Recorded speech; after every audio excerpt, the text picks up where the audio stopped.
Hi, hello everyone, and welcome to Live, Laugh, Larry. It's the show where we can all get dad advice from my dad, Larry. Dad, how are you today? I'm really, really good. Also, your mic is pointing at your chin. Okay. I'm really, really good.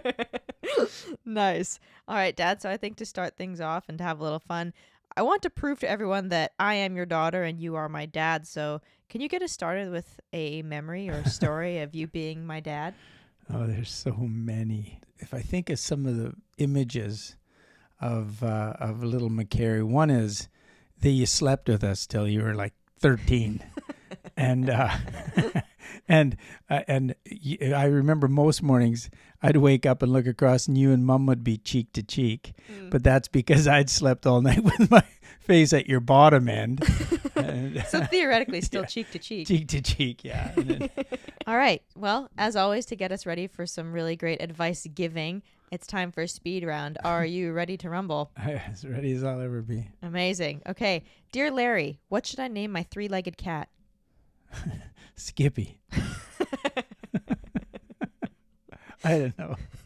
That's good. Yeah, that'll work. Dear Larry, my partner wants to paint the entire house red. What should I do? The entire house red? Yeah, like the inside. Inside. Mm-hmm. I don't know. If start buying the appropriate decor. Decor. What would go nice in an all red house? An all red house. Maybe some posters from some horror movies. Or something, Diablo is related, like hellish. Yeah. So you Lots can have of like red, a full Satan deep house. red. Yeah, like the theme. Stick with the theme. Yeah. Be, Okay. that's support your partner on this creative journey. Support the partner in the hell house. All right. Yeah. Sounds good. Dear Larry, my dad sneezes Dear Larry, my dad sneezes into his hands. What do I do? Well, it sounds like your dad sneezes into his hands because he was raised at a different time. And before the old elbow thing became a habit. I'm just guessing that that's what your dad was raised that way. So I think what you need to do is just be supportive and not sarcastic when he does sneeze into his hands, because I guess the option would be to sneeze into midair. Yeah, I guess it's not the worst thing you could do. It would be worse if he didn't even use his hands. Yeah, fair. I guess I'll add to this piece of advice. I think a spray bottle could be good. So anytime your dad, my dad, someone's dad sneezes into their hands, it's enough. Then I would say that maybe the dad could just sneeze right at you. Basically, the kid cough. A retaliatory spray bottle, if you will. Yeah. All right. Well, just a thought. Fair. All right. Well, I think now that we're all geared up, it's time to get to our first question. And this one is from Megan. And look, I had it already so fast. My name is Megan and I'm from El Paso, Texas. Just want to say, long-time fan, first-time caller, and I have a question for you. I have a great job. It pays well. I like the people I work with. I like the work that I do. But, we always keep our eyes open, and sometimes the grass is greener when we look elsewhere. I got a job offer, and it's a lot more money. But with a lot more money comes a lot more stress. So I'm wondering, what would you recommend? Sticking with the unknown where there's peace and I'm doing pretty dang well, or is it worth trying something new, taking on some stress and seeing if I can really financially reap that benefit? What would you do? Fun. Hi, Megan. Thank you for being a watcher of the YouTube channel, my YouTube channel, I'm assuming, since no one has ever seen any of these Live, Laugh, Larry podcast episodes yet. But thank you. And also congratulations on the job offer. Very exciting. And congrats on having a job that you even like in the first place. In this economy, that's cool. That's good stuff. What comes to my mind right away is that I had kind of a similar experience one time where I wasn't sure if I wanted to take a job offer or stay where I was. And I remember calling you, Dad, to see what you thought I should do. And you gave me some good advice. And it was around basically not getting too excited about becoming the boss too soon, and to maybe revel in the fact that sometimes not being the boss is actually a more fun place to be. Do you remember that? I think, yeah, I do. And it's, I'm not sure, Megan, the situation totally. So it's hard to talk specifically about, every situation, because there's an upside to trying the new thing and to going on, whether it's the money or the experience, or if the stress is a good stress that improves you as a person or as an employee, or it enhances your experiences. You can't turn those down, and you really need to know that situation as much as you can. What McCary is referring to, and I guess back to when I talked to her, I remember I was going back to my own experience where I think I'd been teaching, and then I was out of the blue without applying. I was offered a position as a vice principal. And I ended up taking it, and I learned a lot about myself, and I learned a lot about kids. And on one hand, it was one of my favorite jobs. But I didn't teach as long as I wanted to. I still missed that. And then years later, after being an administrator, principal, and stuff for a while, I ended up being basically talked into trying the board office, and that's where you're, ultimately, it's an adult job. You spend all your time with adults. I think I went there a little bit early, and I'm glad I did. And there were some things that I did as a board or district administrator that I'm proud of and I enjoyed. But I think I went too early. And advice I've given to people is stay in the trenches longer if you can. Now, I don't know your exact circumstances or if that door is going to close on you forever if you don't go now. So, I don't want to tell you never to go or not to do it, but just be cognizant sometimes that going to get an older person's job too soon, that's one of my, not necessarily a regret, but one of the things I think about. I hope that makes sense. Yeah, it makes sense to me. And I think this also kind of reminds me of a book I read. I know I referenced it in one of my videos, but Lynchpin by Seth Godin. Maybe it was Radical Candor by Kim something. Radical Candor. But in the book, they talk, whichever book it is, they talk about rock stars versus all stars. And I know it's kind of like a funny corporate thing that companies call employees rock stars when, it's just a funny name for an employee, really. But I like the idea, and it kind of opened my mind to, depending on where you're at in your life, you can either be the rock star or the all-star. And prior to reading that book, I remember thinking I always wanted to be excelling, or not excelling, but I always wanted the next step, or always wanted the next job and the next paycheck and pay increase and all that kind of stuff.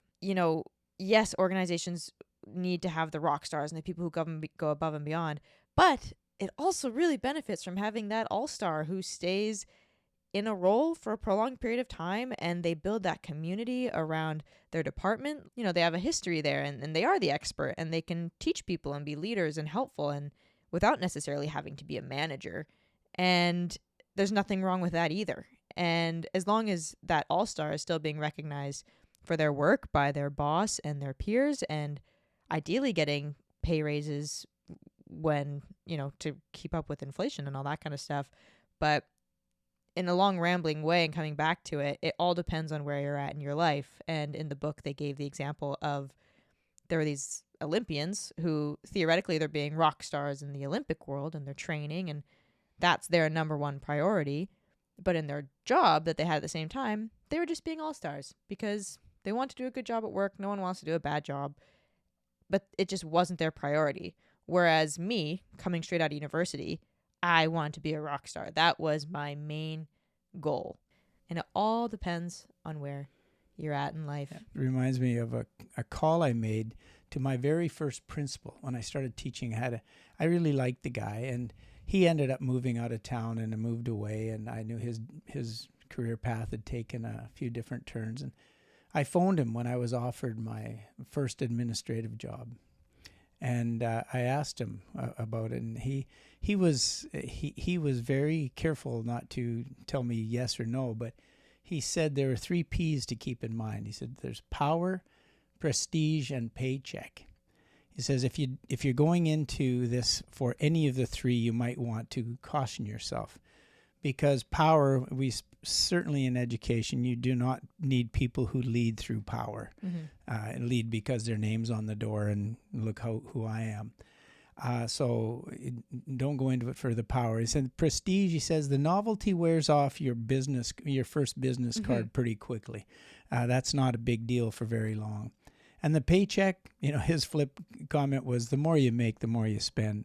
So more likely he meant be where you enjoy what you're doing. So if you have an idea that you'll enjoy what you're doing, it's something to try. The power, prestige, and paycheck. I think that if I cut everything else out of the podcast, that would be probably what I'd leave, because that was probably the most insightful piece of information. So. Yeah, and I can see the gentleman. He's one of my favorite people, and I give him full credit for that comment, and it stuck with me all those 30-some years ago when he shared that with me. More than 30-some years. Well, thanks for sharing it with us today. All right, the next question is from Sophie, and it's a long one, so prepare yourself. Hello, Macari's dad. I have a lot of worries and fears about the future, not just about my personal life, but also about the whole world. And surely it's not a good idea to just turn a blind eye to these issues, but I realized how these worries often consume me completely and affect my mood. So, do you have any advice on how I can better deal with these worries about the future? What keeps you hopeful about humanity, even in difficult times? Yeah, the question is probably not so easy to answer, or this problem, and there is no solution to it, but perhaps you have a good idea, thought, advice that I can cling to and that does me good in the future. Many greetings from Sophie. To provide extra context there before we get into the question, if people haven't seen the first or second episode, or maybe they haven't seen the video of me putting together this whole podcast on my main channel, Sophie, I reached out to her to see if she'd send in a question. She's a subscriber from, Sophie, where are you? I don't know where she's from. I'm sorry, but she's a subscriber from Europe, and she sent in a question because I surprised Dad with this podcast. He had no idea it was happening. So thank you, Sophie, for that. And I also want to mention, Dad, I forgot to tell you this, but she initially asked me how intense the question should be on a scale of 1 to 10, 1 being it's raining, what should I do today, to 10, how do I deal with Weltschmerz? And I didn't know what Weltschmerz meant, but I Googled it, and it's a feeling of melancholy and world weariness. So I told her to go full 10, and she did. That was a very melancholy and world weariness question. How do we feel about it so far? I can remember being a kid at bedtime, lying with my head on my dad's arm. He was a big, tall, strong Norwegian guy.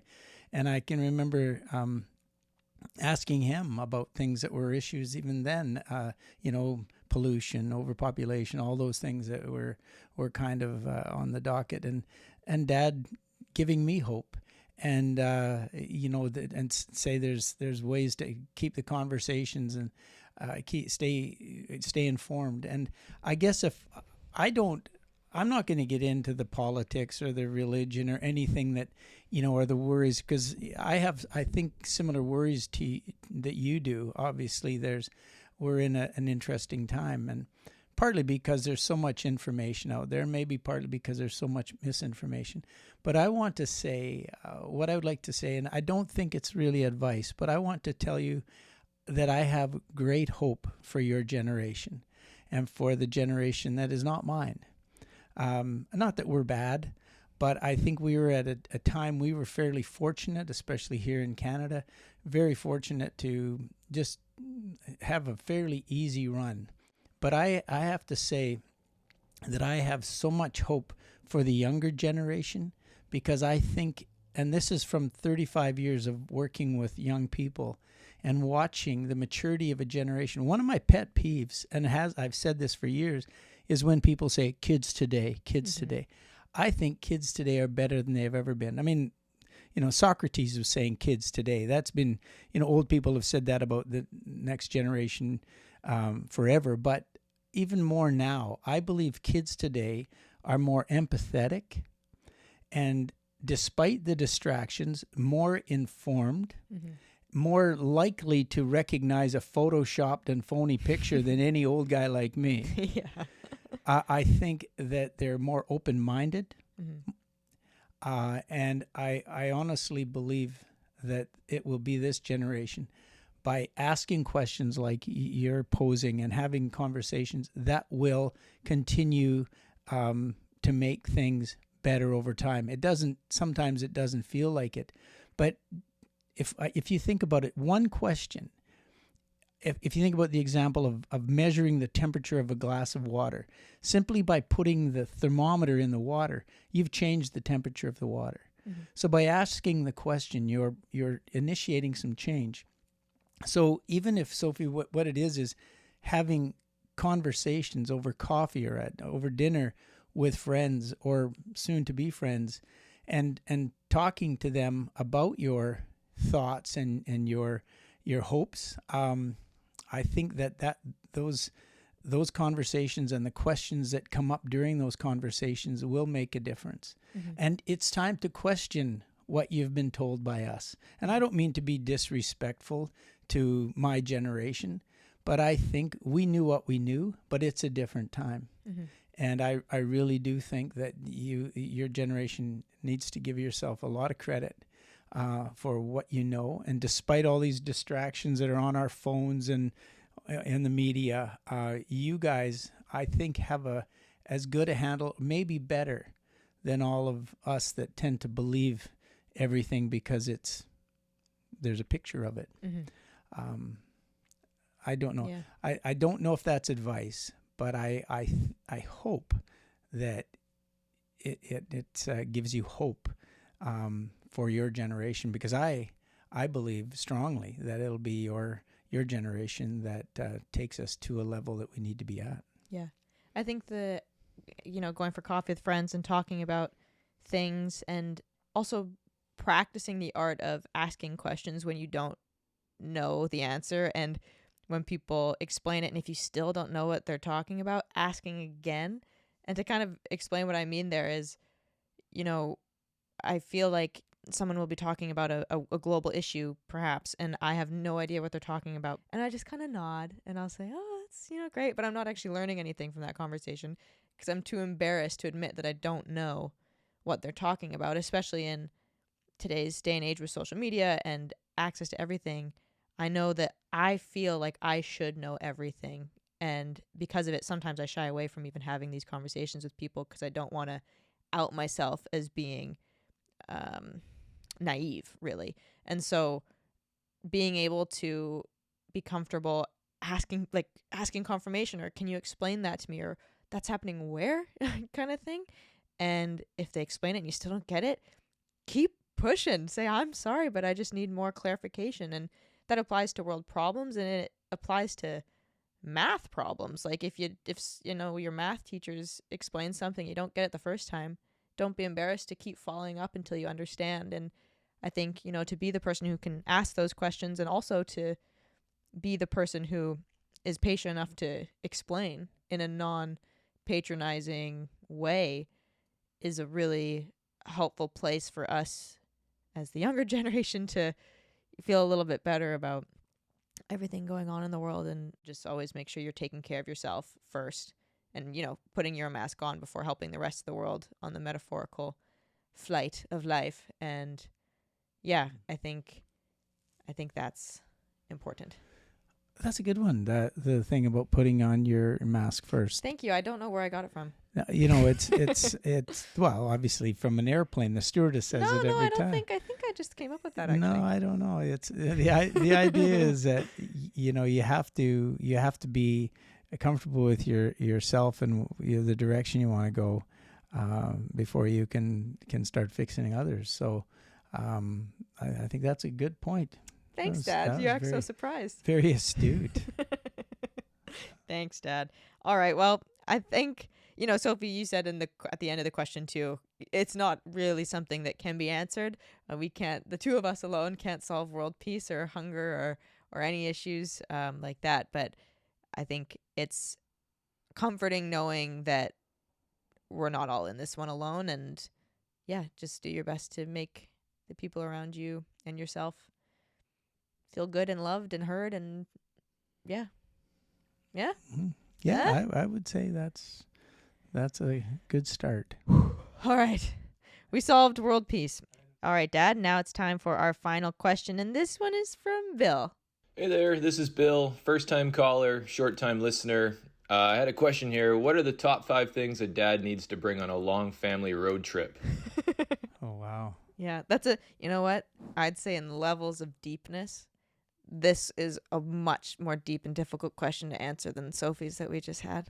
First off, I think a road trip and knowing my family, I'd bring earplugs. And then, from personal experience, I'd bring a jerry can with gas in it. I'd have that.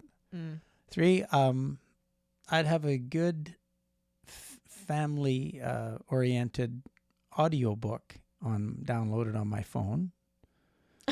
Says you. I remember, I don't know if this will make the podcast, but I remember you and Mom were listening to an audiobook and I was in the back seat watching a movie or something, and then a very graphic scene came on the audiobook, and I remember being mortified.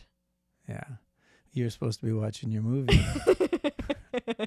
Well, you're not supposed to read 50 Shades of Grey in the car. Just No, it kidding. wasn't that. Just kidding. And maybe that's something we didn't do well enough. In hindsight, I would say we should have been more adamant to have a book that we all listen to. In hindsight, yeah. So that would have been that. And so that's 3. I guess 4, you could say you could download music, or you should have like a first aid kit if you want to be practical, or sure. Or like a heavy blanket or something for especially Canadian long road trips in the wintertime. Yeah, always have your winter clothes. But I think right now, and again, I didn't do this enough, I would say a dad should bring his patience. Not be in a hurry. Take the time, and this is speaking from a guy who probably did the opposite for a long time. No. Take the time to stop at the historical points of interest. Take the time to pull off and do the little walk, and not be worried how many of the cars you passed are going to pass you back. Yeah. Or, if you're not going to cut 15 minutes off the time that it took you to drive it the last time. Don't be worried about that. Enjoy the road trips and make them enjoyable. Yeah. So I guess that's what I would bring, is patience and a realization that unless there's something really pressing, there's no difference in getting there in 6 hours or 7 hours. My uncle once said one time when somebody passed, I was a kid sitting in the back seat and we were going up a hill, and there were no passing lanes at that time. And some car passed us like we were standing still on the hill where visibility wasn't good. And I remember my uncle, he just kind of kept driving patiently, and as the car disappeared ahead of us, he said, well, that guy's going to have time for one more cup of coffee than we'll have. And I thought, I've never forgotten that, and yet there are many times in my life as a dad. Yeah, maybe you forgot it a couple times. I got in a hurry too many times. I was in too big a hurry oftentimes. Would you say life or road trips are about the journey, not the destination? Wow. Yeah, Bill's going to enjoy that answer. That's right. It is true. As cliche as that sounds. I'm at an age and have been through some things here in the past months that have made me really consider life and what it's all about. And I remember my grandfather, my Norwegian grandpa, had a mug that said, "Too soon old, too late smart," something like that. And as a kid, I really didn't appreciate that. He was right. Not that you necessarily get smart when you get old, but you do sometimes maybe appreciate some of the things you didn't appreciate earlier on. Fair. All right, so we got earplugs, gas, family audiobook, warm clothes, and patience for a family road trip. Yeah, that's a pretty good list. Got that, Bill? You got that? Okay, Bill. Alrighty. Okay, so that's all the questions that I have for you today. So it's now time for our final segment. What the heck is your problem, Dad? a recent problem, one of my problems this morning was I went outside with Willie to do Your what, dog. to do what, yeah, Not just. to do what Willie the dog does in the mornings, and he had to go to the bathroom. And then I followed him around with my little scooper too, and the little bucket. And I realized that someone, and I'm pretty sure it was your mom, Mm-hmm. had left yesterday's remnants in the bucket and not emptied it. So that was a bit of a problem for me today, because that's what I had to look at when I found the Willie treasure. Wow. And so it's not a big problem, but I thought it could have been solved by emptying the bucket. So there's no imminent divorce. It's not No. that type of No, problem. no, and it's not worth even mentioning to her. Yeah, she'll just hear it later when she watches this Yeah. podcast. Yeah. Okay, my current problem is a little dog who's trying to invade my space. For anybody watching on the video, they'll see a tiny little wiener dog. Oh, you. Should we tell the story about the dog? What story? Oh, we can tell the story about the dog. Only if Yeah. you say it positively and you talk like you Oh like yeah, him. no. This dog is a year old, because a year ago I had a little medical issue that was serious enough that my daughter, the one sitting to my left, decided that that type of patient required a dog as therapy. Yeah, well, counselors say it's a good idea. Yeah, and he has been therapy, and he is spoiled, and he's a good dog. Yeah. He's a good dog. He's the best dog. In fact, when we went and saw him at the little at the lady's house, he came running around the corner like a cute little angel boy that he is, and he went straight to Dad, and you picked him up and you loved him. And I remember we left, and I thought, well, I tried to get Dad a dog. I've been trying for years. It's not going to happen. And in the car, Dad's sitting in the back, and Mom and I were talking in the front seat going, oh, well, yeah, we like him, but I don't know, Dad, what do you think? And you didn't answer. And we look back, and you're just sitting there with your arms kind of like on your lap, and you're just going, oh, yeah, maybe. You looked so sweet, and you wanted him. And then we went to a farmer's market, and I walked up to you, and you finally, I think you saw a stand with all these cute little puppy collars for sale. And you're like, let's get the dog. And then you said yes, and it was so exciting, and we were also happy, and now our lives are changed, and we have this funny little dog. Let's get the dog. You said I said it like that. I think you said, let's get the dog. No, I think I said, let's go get the damn dog. I don't think so. Nice try. No, he's a good dog. Yeah. I like Willie. We like Willie a lot. We love Willie. All right. Well, that's all the time we what? Well, that's all we have. I can't even say it. Well, that's all the time we have. I can say it. I'm Great. good at it. Well, that's all the time we have. How do you think we did, Dad? I don't know. Again, it's really tough. Those are tough questions. Mm. And again, I don't know if it's advice as much as it is opinion. Mm-hmm. And I just, I really appreciate the people taking time to ask questions. And from so far away, I think that's really cool. Yeah. That's neat. I'm with you. All right. Well, to close things off, I want to send the two of us and whoever's listening out into the world with a task. And this week's task is to call, text, or hang out with a friend. So if you feel so inclined, please share a picture of you and your friend or whatever activity you guys are doing on Instagram and tag us at livelaughlarrypod on Instagram. Do you have any friends, Dad? Is this going to be an easy task for you? Yeah. No, there's that line from a song called Don't Let the Old Man In that says, stay close to your friends. And that's really important. Wow. Just Especially nuggets of advice. Especially for old men. Yeah. Stay Amazing. close to your friends. Amazing. And even closer to your enemies. Anyway, if you enjoyed this episode of the Live, Laugh, Larry podcast, please give us a 5-star review. And if you're watching on YouTube, please like, subscribe, and comment your favorite part. It will really help get this podcast off the ground, and it will tell us that maybe we should keep making them, or it'll tell us to, shut our yaps and Pound sand. And lastly, if you are in need of some dad advice, please send in your video recording or audio message to livelaughlarrypod@gmail.com. All right.